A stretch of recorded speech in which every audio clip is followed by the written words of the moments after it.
Right, next we have our state senator, Sam Caligiuri, who's also a candidate for the 5th Congressional District. Here's Sam.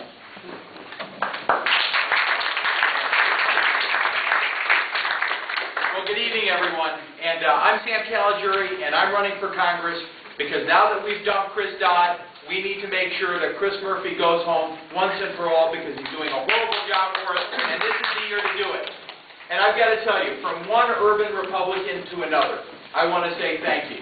I'm from Waterbury. I've been on the Republican Town Committee in Waterbury for years. I know what it's like to be a Republican in a heavily Democratic area. I know how hard your job is day in and day out, and I want to thank you for being so strong, so active, and so vibrant, because as Justin said, you're going to play an absolutely critical role, and I know how hard it is to do it in a heavily Democratic city like Meriden, like Waterbury. So from one urban Republican to another, I want to say thank you for everything that you do. I've also got to tell you, I'm 43 years old. I've been involved in Republican politics in Connecticut since I was 18, and I can't remember the last time we have had such a strong field of candidates for Republican offices from top to bottom. This is a great time to be a Republican in Connecticut, and I think we're going to have a banner year in 2010. Whether it's the race for governor, the race for the United States Senate, the race for Congress here in the 5th District, I can't remember the last time we've had so many good, qualified candidates competing for the nomination. I think if we do our jobs the right way, as candidates and as leaders in our party, we're going to find a way to make sure that we nominate the best candidate and that we win in November. You know, it seems like just yesterday that I had been serving on the Board of Aldermen for 4 years, going on 5. It was January of 2001, and people had come to me and asked me to run for mayor of Waterbury, and I announced that I wasn't going to run for mayor, and then in fact I wasn't going to run for re-election to the Board of Aldermen in Waterbury, which surprised some people. And so by July of 2001, I was easing into what I thought was a pretty easy re-entry into non-political life. I had torn a ligament in my left knee, and I went in for surgery on a Wednesday morning at Waterbury Hospital, and the plan was to be back behind my desk at my law firm that following Monday morning.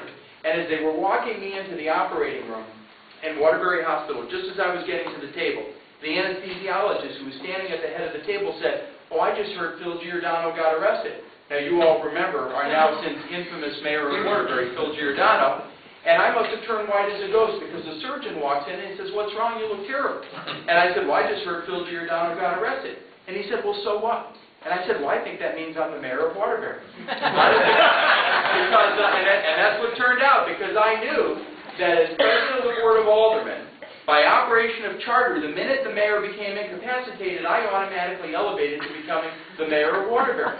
And so the next thing the surgeon said really stunned me, because he said, "Relax," if you can imagine that. And I was so grateful for the anesthesia, because if it wasn't for that, there's no way I could have relaxed. And the last thing I remember saying as I was laying down on that table was tell my wife Lori, who's out in the waiting room, to call City Hall and tell them where I am.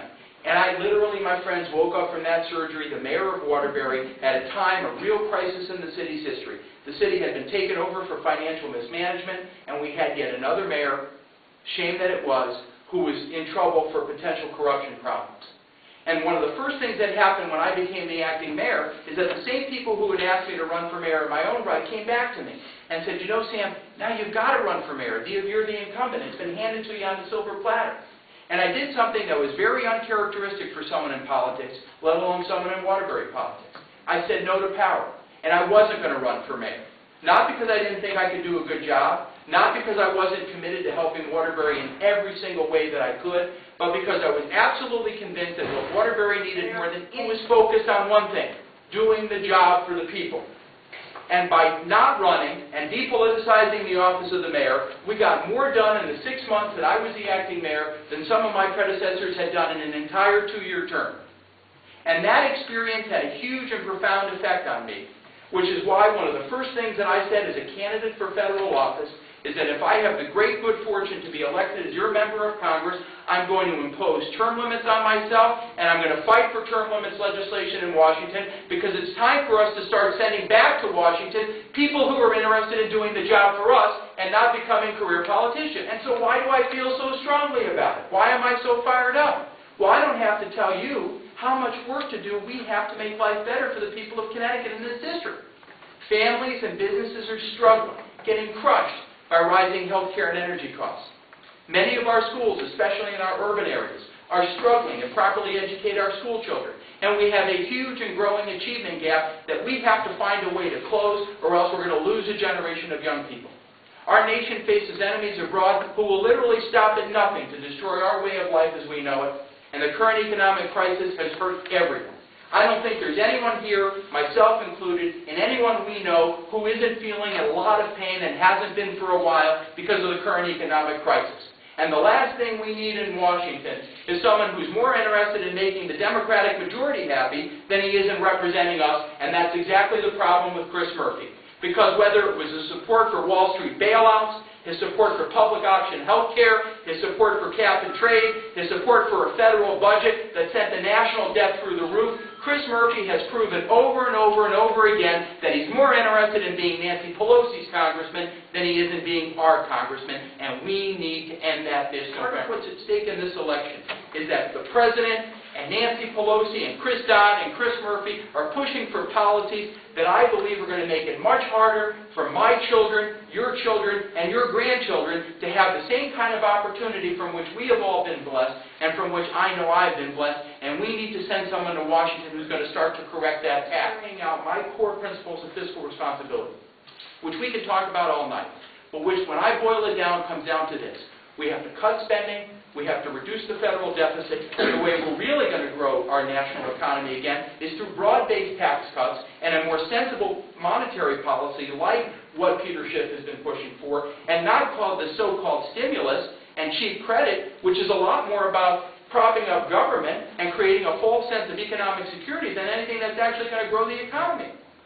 And to the extent that we've seen any uptick in the economy, less than 10% of the federal stimulus dollars have been spent, and one of the first things I'm going to do when I get to Washington and make sure is that we repeal that federal stimulus spending and not make it a permanent part of it. I've taken those principles of fiscal responsibility to my work as a state senator. And in one of the toughest votes I ever cast, I ended up being the only senator and the only Republican in the General Assembly to vote against the state budget in 2007. And I did it because I couldn't in good conscience support a budget that I believe violated the state spending cap and which I was absolutely convinced was going to result in massive deficits. Knowing full well that the Democratic majority, led by Chris Donovan, your good friend, was going to solve that problem never by cutting spending, but by raising taxes, which is only going to further weaken our economy. But part of the problem in Washington is that there is a huge and growing chasm that separates common sense the way we know it, in the real world, and the way Washington and Chris Murphy defines common sense, and we need to start sending back to Washington people who get it the way we get it in the real world. So I got in this race the day before Thanksgiving, and over the last 6 weeks or so, we have gotten off to a wonderfully strong start. But we need your help to get over the goal line. I am so proud to have earned the support of Congresswoman Nancy Johnson, and of nearly every Republican state representative and state senator who represents a 5th District town in Connecticut, because they represent part of our party's leadership. But Justin's right. That's not the only part of the equation, because you get to decide. You decide who our strongest candidate is. I believe I am our strongest candidate. I am the only candidate in this race who's actually run an election and won. I've been able to do it as a Republican in a heavily Democratic district. I've done it in 2 of the worst election cycles we ever had, in 2006 and 2008. I'm able, to the extent that Chris Murphy has a base, and it's laughable to talk about him having a base, I'm able to take the fight right to him in what was his old state Senate district, because I represent that state Senate district today. So there's not a vote he'll be able to take for granted anywhere in this district. What makes this country so great is that each generation of Americans has found their own unique way to solve the problems that they were facing at their unique moment in time in history. Now it's our turn to do the same. I'd like to do it for you and for the people of this district as your next congressman, which is why I'm so happy to be here tonight. I'll be happy to take any questions that you have, and I'm here to ask for your vote and your support because it will matter. Your decision is crucially important, and I would be honored to have your support. Thank you very much.